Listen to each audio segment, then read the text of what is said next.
The Old Vinegar Lady was the nickname given to Giovanna Bonanno of Palermo, Italy. Giovanna was an impoverished woman from the 18th century whose chance encounter at the local herbalist shop would lead her to a much more comfortable existence as a sort of anti-Cupid. You see, she would manufacture vinegar that would be used to help local ladies rid themselves of inconvenient husbands. Are you interested in finding out more? Stay tuned. And if you're interested in hearing more about malicious ladies from decades to centuries past, click the subscribe button because there will be many more videos just like this. Thumbs up the video and tell me how you feel about today's antagonists in the comments below. Back to Giovanna. There's not much info about her early life. History records that she was born in Apanto in 1713. She scraped by with begging and selling potions to those who believed she was a witch. She married a Vincenzo Bonanno in 1744. History's recording of her name as Giovanna rather than Anna leaves two theories. The first says she falsified her court records, and the second says the name could be a poor translation of court documents. In 1786, Bonanno was inside the local herbalist shop when a distraught young mother came in carrying a deathly ill child. The baby had accidentally ingested lice vinegar, a mixture of arsenic and vinegar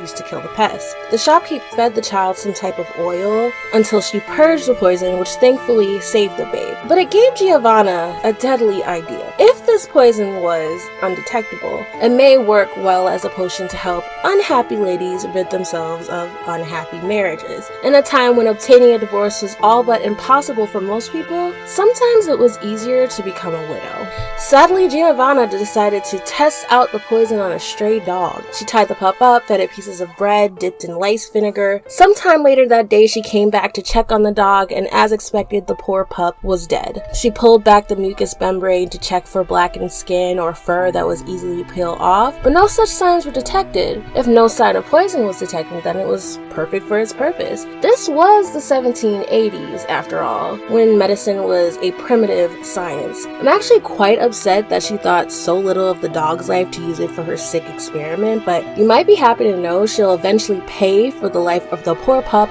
and then some. The Old Vinegar Lady made a fortune and a name for herself. She advertised her arcane liqueur as a magic potion that could bring peace back to a family. The first dose was just enough to cause gastrointestinal distress, the second dose would put the victim in the hospital, and the third would bring the Grim Reaper. Unfortunately for the poison's victims, there's no off-putting taste to deter them from consuming whatever food or drink the poison was slipped into. Once the final dose was administered and the unsuspecting victim deceased, she would go to the homes of her patrons to collect her final payment, at which point the widows were free to do as they pleased with the remainder of their lives. Her arcane liqueur was just lice vinegar and white wine, so easy to kind of intermingle in the foods. Healthy men, farmers, and laborers whose bodies had been strengthened by their daily tasks were mysteriously dropping like flies. Three notable victims in the Zisa quarter of Palermo included two bakers, one of whose wife was having an affair with the gardener, and a nobleman who had squandered the family fortune. Bonanno amassed a comfortable fortune for the 2 years that she sold the arcane liqueur. Women were coming from all around the area to ask for her services. Much like the chance encounter at the herbalist shop years before, the discovery of her crimes was also a chance occurrence. Actually, two different versions of the events exist. One source says that Maria Patara, a friend of Bonanno's who made deliveries for the woman, inquired about who the delivery was for. Maria recognized the name as the son of a friend of hers, Giovanna Lombardo. She warned Lombardo's mother, who decided to order a dose of the poison. When Bonanno showed up with the order, she was caught red-handed by Lombardo and 4 other witnesses and arrested. The second version says the man had already passed and his mother became suspicious after her daughter-in-law remarried so quickly. And as an act of revenge, she ordered some of the arcane liqueur herself and waited for the delivery with 4 witnesses. Whichever version is true, what is clear is that Bonanno was arrested in October 1788 and thrown in Steri prison, a particularly harsh facility used to house witches and heretics. She was charged with poisoning and witchcraft. Many of the women who sought out her services were quick to point their fingers at Bonanno, indicating that they couldn't be responsible for killing their husbands because it was magic, so it was entirely the witch's fault. Bonanno was a sacrifice, and she kept them out of jail. It didn't help her case that many of the owners of the apothecaries that were selling her wares had come to testify. Here's where Bonanno gets her just desserts.